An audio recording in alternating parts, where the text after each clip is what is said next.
আসসালামু আলাইকুম, সবাই কেমন আছেন? আশা করি সবাই ভালো আছেন।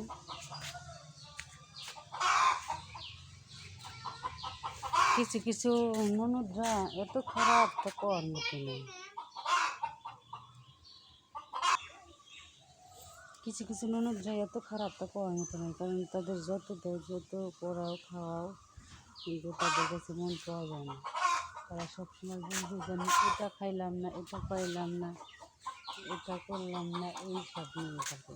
কিন্তু কোনো দিন বাইরের বউকে একক তো দাওয়াত করে খায় না। কিন্তু তারা যত খায় তত খালি খাই খাই করার তালেই থাকে। এটা নিব, এটা পড়বো, এটা করবো। বাপের বাড়ি থেকে ভাইয়ের ইনকাম থাকার না থাক, বাপের ইনকাম থাকার না থাক, নিয়ে আসার চেষ্টা করে। কিন্তু আমরা তো এরকম না, বুঝি না মানুষের মতি গতি কী আর কেমন মানুষ।